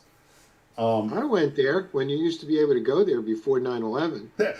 Bill says, fly up to Fort Wayne and then take a U-Haul back. And my brother might be giving me some shelves to go over here. It looks like I'm going to need them. But I don't want to say I'm running out of space. I've got a lot of models up here that are just kind of occupying, so they're not great builds or anything. But over the next couple of years, I got a feeling I'm going to be buying another bigger house. KLS&C says you fly up to Fort Wayne, bring the U-Haul. The U-Haul back. Don't listen to yourself. That by the a hobby is not it's a hobby, not it's a commitment. You know what I might do? Well, half you guys are going to be there, but I've thought about sending a few kits out to people who might want them, because I've got some kits that I know I'm never going to build that were gifted to me, and I don't sell kits that I receive as gifts, especially in Blue Troopers. I just feel that's just not right. But if I've got something that a Blue Trooper really wants, and I'm like, I'll probably never build it, I'm happy to send it to them. Speaking of which, guys, I have a 1/72 scale, a pair of P-51 canopies, and one windshield. I don't know why there's one windshield and two canopies and this thing's closed up. And I also have this, which I'm not sure what that came off of. It's spare. I'm sending this to a Blue Trooper who has a 1/72 scale Sky Raider. I'm sending it to John, and his canopy's missing. So I think the Mustang canopy looks pretty close to it. The windshield's a different shape, but the canopy looks pretty close. And I think between all three of these, he might be able to make a passable canopy. But if anybody happens to have a 1/72 scale Sky Raider canopy and would like to donate it to him, let me know, and I'll let him know. But for now, I'm going to send him these. And I was surprised. I thought I had a whole bunch of vacuform canopies from Falcon, and I don't know where they got off to. Somewhere during the move, something happened. I'm missing out on the comments here. Okay, Eric. You're just preserving the models for the next generation, who their opinion of it is, this is something to put on eBay. Well, actually, I've been to Huntsville several times. I love the museum there, and I may revisit it at some point. One of the things went to space camp with my son. Yeah, that's right, you did. Yeah. Yes. One of the things I love is they still have that complete computer, that goes in the first stage, and you see how it worked, and the computers were hardwired. It's like, good God, dude. They were literally hand lacing the hair-sized wires on this thing. Little old ladies in there sewing together a computer. 202 mentioned Pinamunda. I've never been to Pinamunda.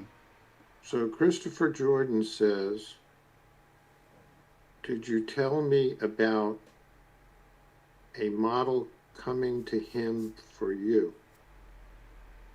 Well, I believe it was Chris that gave me the Sky Crane. So that's what well, I've gotten some stuff recently. I did unboxing videos. Guys, I have completely lost track of who's giving me stuff. That's one reason I do the unboxing videos as soon as I get them, to give the people who donated them credit for that, because with all the stuff I got going, I will not retain that information. My roof LP51 has 2 sets of upper wings and no lower wings. Wonderful. Let's see. Yep, and the Saturn for the instrument unit and the Saturn V, right? Well, scuffed and yellowed is better than none at all.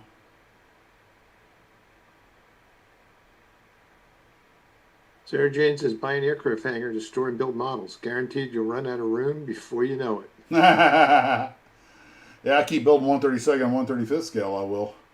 But I'll tell you, though, one of the things I did not expect about having the Sky Crane is I leave it over there and I put it against a white wall where I can see the silhouette easily.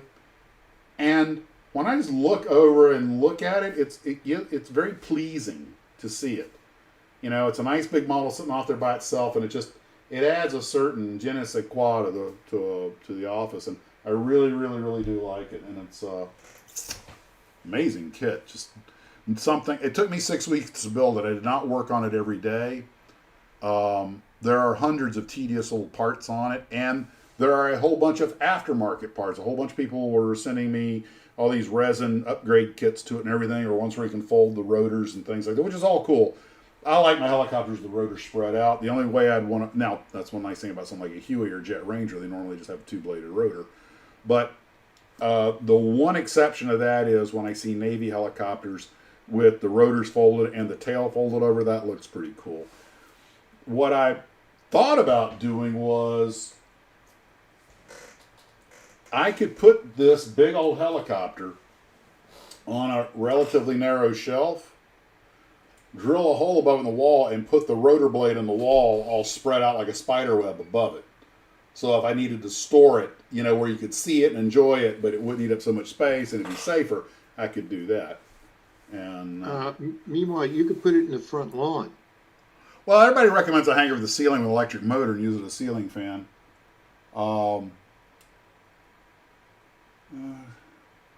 There was a Japanese man who had 4 industrial warehouses full of kids. Yep, and my guess is his kid they will all end up on eBay. Steve, Frisky will be departing on Tuesday. I'm planning to mail these out hopefully on Monday, and I think it'd be safe to just put those on a padded mailer. I don't think anything's going to crush them. Morning to the ceiling, yeah, natural habitat.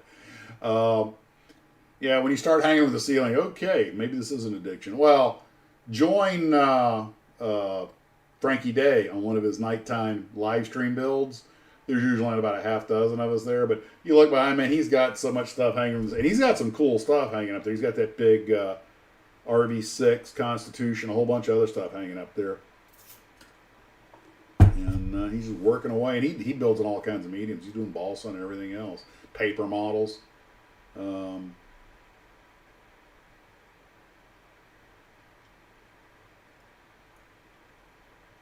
Never say never with the post. That's true. Your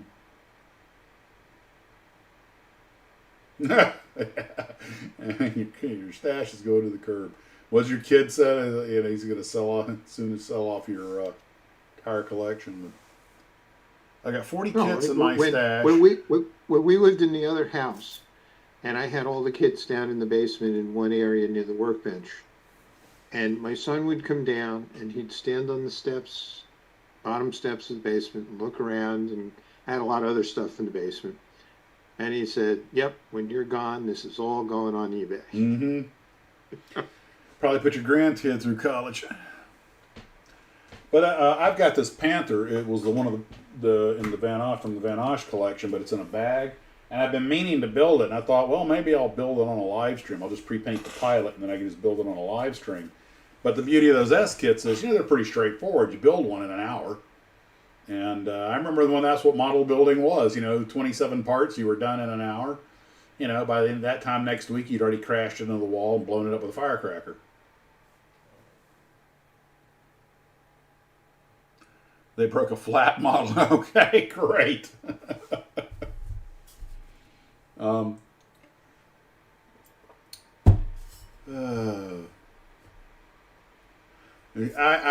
still have most of my instruction sheets on a ton of the boxes, and I've got them all like Russian nesting dolls. And I can't bring myself to throw them away, but I should, because a lot of them are not vintage boxes. They're not worth anything, but you just get into a habit after a while. That's like you guys may have noticed back here. These boxes under the Max's model sign, those aren't box tops. Those are the entire boxes. I've learned what I like to do is I will, when the box is empty, I'll put the instruction sheet back in it. I'll measure it on back, get the middle point, stick a pinhole in there, turn around, put the instruction sheet in, put a thumbtack in, find where I want on the wall, punch it in, and then put the box on. See, these are complete boxes up here, not box tops. It's the full box. Some of them even have the instruction sheets in there and stuff like that. And the nice thing is you haven't really damaged it, so you use it both as a wall decoration and preserving it for a later point. And if you want to, you can always, if you just have too many boxes, you always put some of them in the other ones. Love to have the Airfix of K9. I didn't know Airfix made a K9. Oh yeah, years ago. Huh. I have the Dalek. That was, they made a kit of the Dalek? Okay. Yeah, I have the Dalek kit, but I missed the K9 one, and I always wanted it, but you can't find them over here. I'm not getting rid of my stash. That'll be my kid's problem. I did have somebody ask me the other day, said he had a gentleman who has passed and had passed, and what I'd be interested in seeing his wife about. He had a big collection of model cars, and I was like, yeah, sure, I'd be happy to talk to her about it, because maybe you could just value them for her. And he was our lawn guy, and I said, sure, just let me know. That was the last time I ever saw him. He just disappeared off the face of the planet. My wife and I thought maybe he'd passed. We knew he'd had some medical problems. This was about 6 years ago. And then, out of the blue, I got an email from him. He was like, hey, it's me, and I hadn't heard from me. Just want to let you know I'm still alive. Or a text from me. I was like, okay. Hope you're okay. Are you still working? And then he never texted me back. I'm like, that was an interesting one. Nice guy. I told Warden, you're going to get used to eBay when I... Vamonos. Oh, and then the exit interview with the Lord.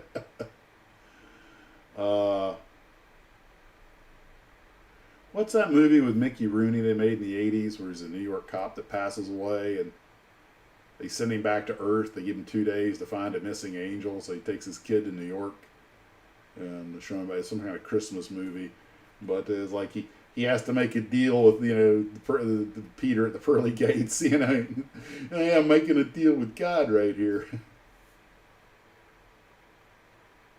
I thought Steve was talking about another dog kit. Yeah. I went, the American Heritage Museum in Mass, are you talking about the one in Hudson, the military museum? Because I went to that and it is bloody outstanding. I did a video on it. It's actually already out there. That museum had a Stug 3. They had a Marine Corps M1 Abrams, which I think they're the only museum to have, a non-military museum to have an M1. They had a Messerschmitt 109, a P40. I mean, they had a whole bunch. They had was it a Bogward, that little small half-track vehicle the Germans used? And I was like, this is an incredible museum, the one in Hudson. Well, Sarah Jane just brought up a comment that I was going to bring up. And, we're talking about the Nationals and this show here and this show there.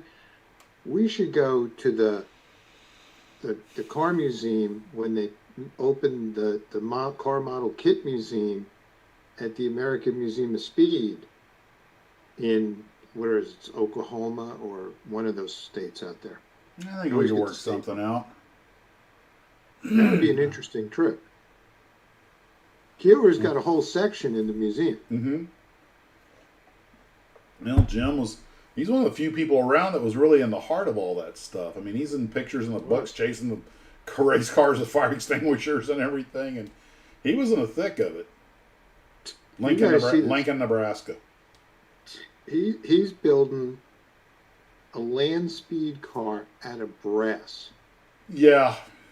And he showed me pictures of it, and I'm like, how does anybody do that? I mean, it just looks phenomenal.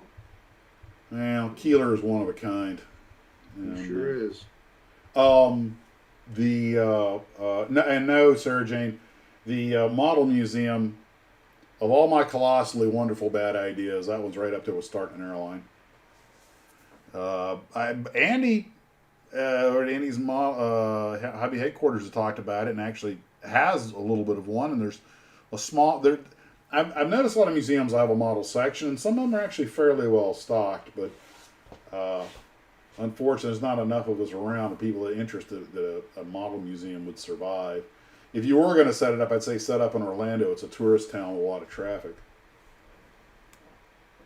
Wonderfest is the best. Collection.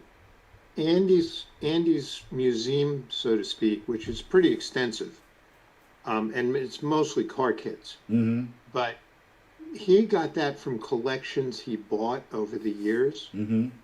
and then he kind of, picked and chose what he wanted to keep. Because he's got a couple of cars in there that I really would like to get, and I asked him. I said, "You want to sell them?" He goes, "No, I'm keeping these because can't replace them." Yeah. And I think I sent I asked him. I think I sent a few models to him just as donations for that museum. And they built a new museum at Fort Campbell. It'll be a major event. Okay, well, now that's an interesting proposition. I've thought about going back to Fort Campbell. I assume it's still an open post, and you can go to the museum if you're not, because after security tightened up after 9/11, a lot of military bases were a lot harder to get on. Gavin, Andy is extremely difficult to get on the phone. Well, he's a busy guy. Yeah, he's really a busy guy. He is next to impossible to get on the phone.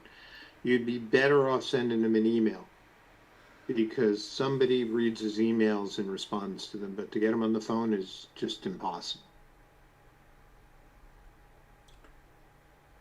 So Lincoln, Nebraska, let's see, Fort Campbell, Kentucky, War Eagles Air Museum in Santa Teresa, New Mexico is excellent. I never heard of that one. And of course, we got the 8th Air Force Museum just up the road here. We got Fort Camp Blanding has a museum, and we have the Military Museum just here at Green Cove Springs, just down the road. Now, they have a lot of models. I need to see if there's anything I can donate to them, because I love the idea of donating models to a museum to clear up space here, but the models go in someplace where some people get to see it. Yeah, a batch of display kit. To me, it sent Andy a batch of display kits. So that's cool. Yeah, they did. Well, who's got display kits is Lou, from Tamiya's Lou. Out of San Pedro. Mm-hmm.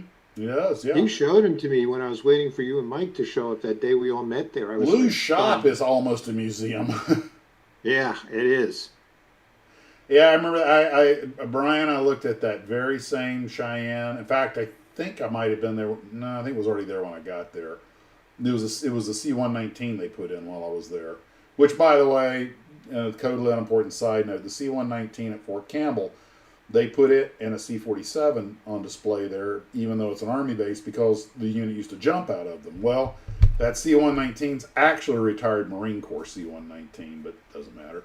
They painted up Air Force markings, and my Aurora C-119 from that box right there, right under the Max's model sign. That's the Aurora box. That one I built. I put in. I have on display in the living room. I put in the markings of the one at Fort Campbell, including the same number, which I think is 672. Actually, about a year ago, I had to touch it up because a lot of the decals had cracked. And actually, that model needs to be taken down, dusted off, and repainted. But and sent the pictures to Fine Scale Modeler magazine. They did not go in the magazine, but I think they made the website. Museum of Aviation is only about 3 hours from Jacksonville. What's the Museum of Aviation? Are we talking about the EAA Museum, or what are we talking about? I'm not sure because. No, Eric, you have a point there. Organization is not one of the strong points of Lou's shop. But that's what makes it unique. But that's what makes it unique, because you could spend literally the whole day there looking through what he has. John, AS Airfix bag kit, O2 Skyman, $38 a month. That's ridiculous.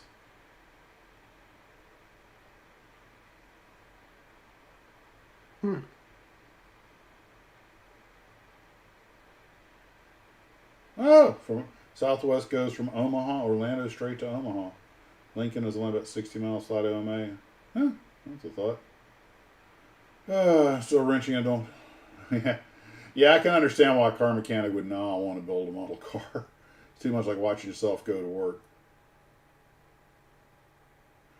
I actually went to the EA Museum many decades ago when I think I was still getting my ratings.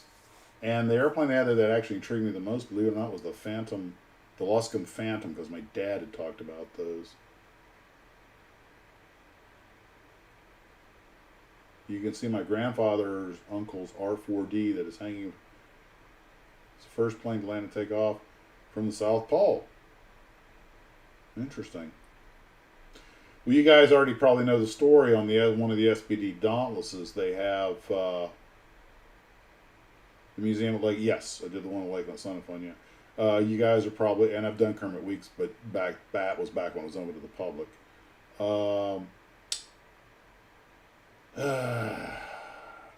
The SPD Dauntless at Pensacola, they have a couple of them, but they were prepping the paint off of it, and they found the old number and some bullet hole patches, and they realized that that was an old Marine Corps SPD that had flown the famous VMS B-241 raid on Paquito Bataille at Midway. And once they realized they had an honest-to-God Midway survivor with real Japanese bullet holes still in it that had been patched, they left the tail that had the old markings the way it was and just put preservative over it. They stripped the rest of the plane and repainted it. It's now one of their centerpiece displays. And it had become a trainer. And it wound up, they do the histories on all the aircraft they have, and like, holy crap! Back when it was in World War II, when it was after the Battle of Midway, it was just a shot-up airplane. Let's patch it up. It's getting too old for combat. Let's send it to a training unit. No one really gave it much of a thought. Max build airliners. Oh, I do. I built. Recently did a DC-8 and an Airbus. Airbus turned out to be a disaster because those decals I used were just not real good. But the DC-8 looked pretty good. I did a couple of Comets, and I did a Caravelle.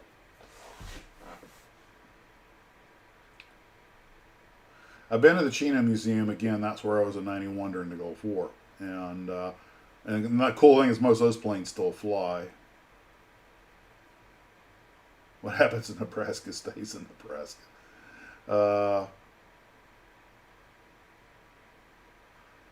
Yeah, the Space Museum in Alamogordo. I'd love to go to all these places. And I should start traveling around and doing that. Good God, I've got travel, still got travel benefits. I can get within a couple 100 miles of these places, just rent a daggum car. It wasn't so cheap and lazy. But, okay, Steve, well, in Indiana, you can visit the Grissom Museum, the Studebaker Museum, the Auburn Cord Duesenberg Museum, and the New York City Railroad Museum, and the RV Museum. Those all sound like good days. Talladega next year. Gonna meet Ricky Bobby? Going to Talladega to meet Ricky Bobby? See if we can get thrown out of the Outback. Was it the Outback? No, Bennigan's. Let's go see if we can get thrown out of Bennigan's. Yeah, man. Talk about not having the highest goals in life.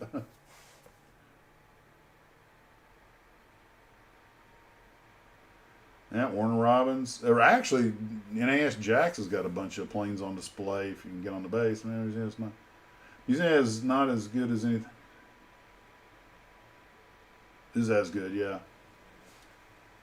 And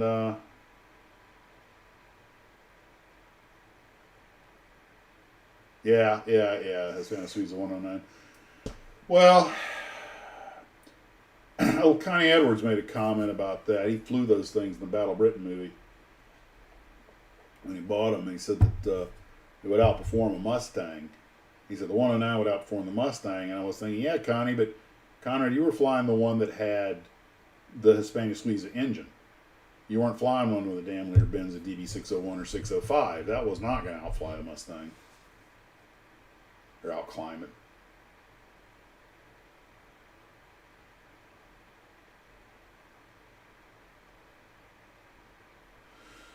Yeah, they're still pulling World War II Navy planes out of the lakes. Yeah, cold water preserves them too. Talladega, too tough to tame. When I first saw the Talladega Nights, I was like, "Is this a porno?"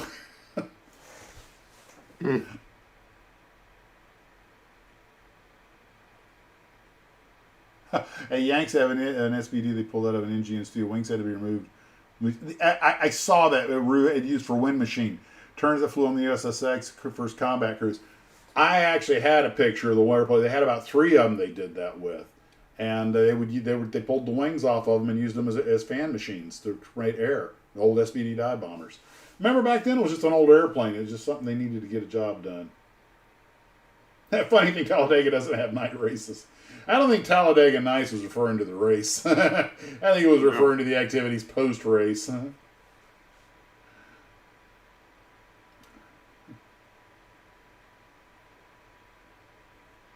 Technically, you had the Merlins and the 109s. Well, Spanish Suiza copy, license copy, I guess. The worst version of the ME-109, though, was that Avia thing where they slapped a Heinkel 111 engine and prop on it, which was not designed for. That airplane was just dangerous.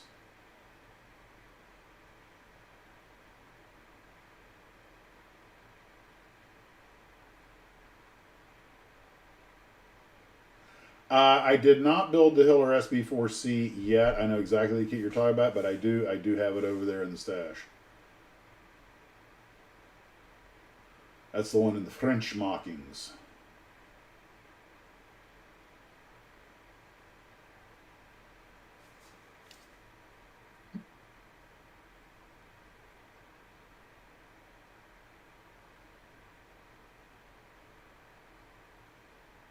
Ha!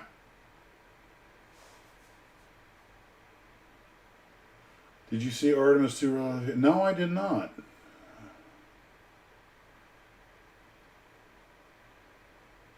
Okay, Fran, I text you some pics. Look for Steve. Didn't see him. Well, Fran, Steve Magnante. Hmm? I asked him to look for Steve Magnante. Oh, the car guy, yeah. Because I sent him an email to ask him to come on the live stream, but I haven't heard from him. So I said to Fran, I was talking to him the other day, I said, you're at the show. If you see him, why don't you just go up to him and ask him, and tell him. And he said, yeah, I'll do that. But oh, he didn't say it. Okay. Well, all right, Fran, I'm glad you come out and spend some time with us. I haven't seen Trey up tonight. I guess he's got things going on. Take care, Fran. You have a good night, man. We'll be wrapping up here in about 10 minutes anyway. So my wife and I have started watching a TV series called The Great, which is let's say an interpretive version of Catherine the Great. It's a dramedy, and I got to admit it's pretty funny, although very violent. It's a weird mix of like Game of Thrones and with a hint of Monty Python.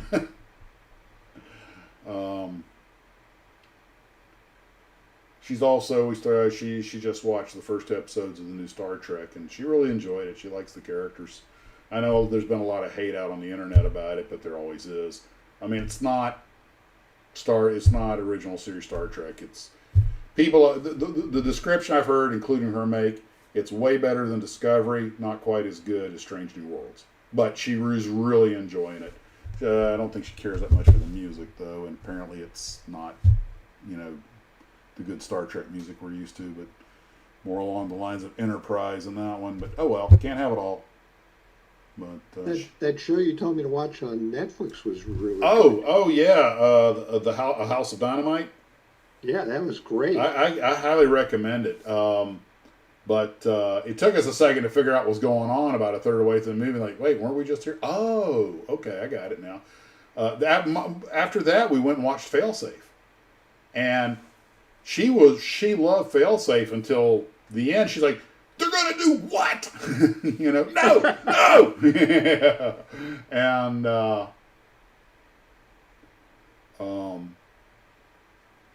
over 2 dozen more at the bottom of the Salton Sea. Now, given the salt part of that, they're probably ruined. French bought. Either that or those big giant mollusk creatures that were in there got them. What? I'm sorry. I What? said either that or those great giant caterpillar creatures that were in the movie got them. In the movie. Didn't you ever see that movie? Which one? What is it? The creature? I forget The what Challenge the the name is, World or something? It's in this. It's in the Salton Sea, and they have. Oh! That was a Salton Sea. I got you. Yeah. I didn't make the And there's connection these there. Okay. eggs down there, and there's these giant caterpillar creatures that come out. That are and so strike fierce, you, but you can take them out with a pointy stick by poking them in the eyes, which is exactly what I would have done. which is what they did. Well, Bill, I'm glad you enjoyed it. Let's see. Driving home from Jacksonville, Florida to Lincoln is about 1,300 miles one way, 20 hours nonstop. Yeah, I don't have 20 hours of nonstop driving in me. Yeah, a bunch of German, Japanese. Yeah. No, actually, they didn't bury them at Wright Pat. They buried them in Chicago at what's now O'Hare. They crushed them and used them as landfill, for which I will never forgive whoever did that. KLS&C brings up an interesting point. Failsafe is the only movie with a side-by-side B-58 Hustler cockpit. Hey, that was a Vindicator. It just looked like a Hustler. I want to know why they kept using negatives. I was like, Yeah. No, I'll tell you what, though. Failsafe is a movie that, with a relatively minor bit of re-editing, you could, replace that, with something else, and invent an airplane. And I know just the airplane to use. That's that nuclear bomber model from Aurora. That would be the thing to. Well, another movie was good about that similar thing was By Dawn's Early Light. I kind of hated that movie. Oh, okay. I mean, the whole idea that one B-52 is going to fly unescorted and go and hit all these targets along the way, and not get. I'm sorry. Well, I don't know. If we learn anything about Russian fighter defenses, they're actually not as good as we thought they were. So maybe they could pull it off.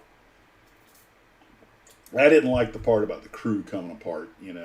Those guys are pretty disciplined. And everybody on the airplane was kind of a jerk.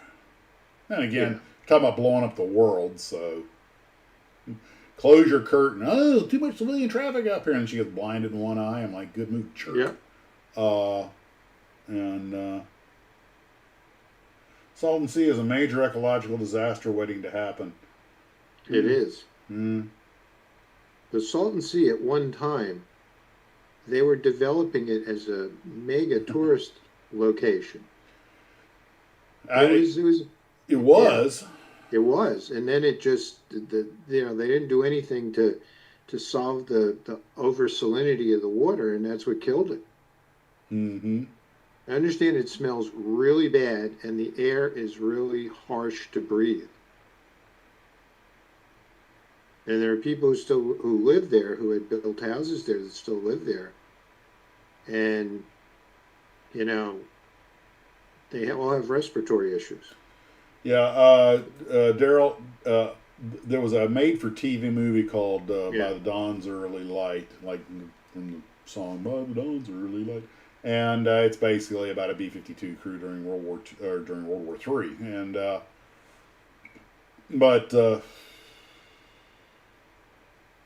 I didn't know they remade Failsafe. Yeah, it was like a live sort of, presentation of it. Yeah, they wasted a nuke to take out a MiG-25. I remember that. Yeah. What I loved about my favorite one is Dr. Strangelove. And what I love is every time they show the establishing shot of the B-52 from the outside. Well, I'm sorry, Dimitri. I'm sorry they're flying low and jamming your radar. I mean, it's called initiative. They're trained that way. Yeah, the best was George C. Scott. Ah, you got to see one of those babies flying in there. It's just Cooking chickens in the barnyard. Yeah. Mr. President, I mean, the comic talks a big game. Frankly, you can't expect a bunch of mongoloid idiots to understand an intricate piece of equipment like our boys do. No offense, Mr. Ambassador. Mr. Grandpa Buff can still do some great things. But yeah, the sulfur smell at Yosemite is pretty bad too. Is it? Oh yeah. Supposedly, Yosemite. There's. I'm sure this is just hyperbole, but not sure that one of these days that thing's going to blow up. When it does, it's going to take about 20% of the U.S. with it. That's what they say. I think I'd be drilling some relief holes. Yeah, it does smell pretty bad, and if you're there, the stuff that comes out of it gets all over your stuff, and it's really hard to clean it off. Get a disposable rain poncho and then just throw it away when you're done. Yeah. You can't fight here, gentlemen. This is the war room. Tom Fox says the sulfur smell at the Waffle House can be bad too. My brother, who's an attorney, says, what I like, my favorite character is Keenan Wynn as Colonel Baguano. By God, the man understands his role as an American officer to protect American property. Hey, you know what's going to happen if you don't get the president on the phone? What's that? You're going to have to answer to the Coca-Cola people. Coca-Cola company. I can't shoot that. It's private property. Private property. I'm like, by God, an officer who respects private. Now that, by God, that's a true American. You shoot it with the gun. Oh yeah, John Ashley. I remember Twilight's Laughs Gleaming. Oh yeah. That was another. That one pissed my older brother off. He was an Air Force officer. He goes, "Okay, whoever wrote this clearly knows nothing about Titan missile security." and oh, by the way, the guys downstairs can't launch the missiles without the codes. Yeah. The switch. There's no way they can do an independent launch. The switch isn't turned on. But, they were making a movie. I remember one of the armored vehicles at the Air Force. I said, wait a minute, the Air Force doesn't have armored vehicles on tracks. And one of them was a bloody Ontos. And I was like, oh, that cracked me up. Somebody does have one running. Meanwhile, if you go to it's Yellowstone that might blow up, not Yosemite. Yeah, it's Yellowstone. That's right. If you go to the Boneyard in Arizona, there's a deactivated Titan missile base underground, a silo, about 2 miles down the road, and they give you tours. And it's pretty interesting. The only thing that's unnerving is that when you go in it, the guy who's the guide says, wait a minute, I have to go in here and see that there's no snakes hiding here in the maybe I don't want to go. Okay. This isn't too over the top. I heard a joke today. I didn't realize, but you guys know that the actress Sydney Sweeney, right? And a bunch of whinies have been giving her a hard time for the jeans commercial. Oh, the eugenics and blah, blah, blah, blah, blah, and all this other nonsense, right? And since that happened, there have been all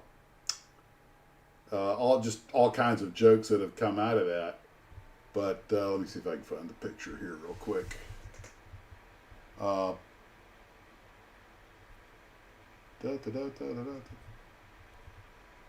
Hey, I'm looking at the slides I made for last week because I figured one of them. Nice. KLS&C.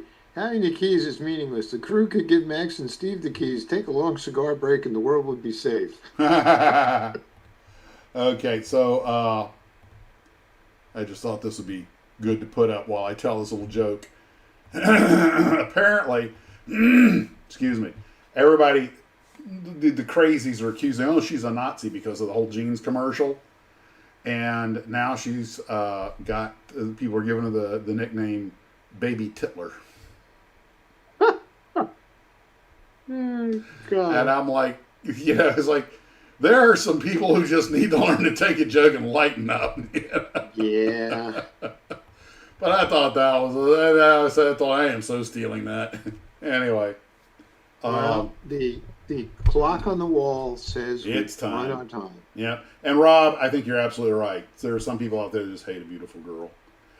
Of And which we are not two of them. well, look at the bright. No, I'm not a beautiful girl, but I will tell you, as a naturally beautiful person who is the envy of many, I understand the pressure the lessers are under in my presence. But, just relax, okay? Well, Steve, I guess it's time to everybody. Thanks for coming out and joining us. I hope you had a little bit of fun. And Yes. yeah, shoot me an Thanks for email with a tuning in. picture of the worst instruction sheet you ever had. Well, let me tell you something. When I did the DB5, Mm-hmm. I have 2 volumes because they send you binders with all of the instruction books to every part pack that they sent you. And as soon as you're done building the model, you're like, okay, now what do I do with these? Yeah, they're on a shelf, Well, guys, thanks for coming out. Steve, I'll let you say goodnight. I'll say goodnight, and then we'll be out of here. Guys, thanks for tuning in. We hope you had a really good time. We had a good time, doing this for you and communicating with you. And we can't wait to do it again next week. And, So tune in next week and you'll see what kind of mayhem we have planned without Ken again for you. okay, guys, same bat time, same bat channel. Take care, and as always, model on.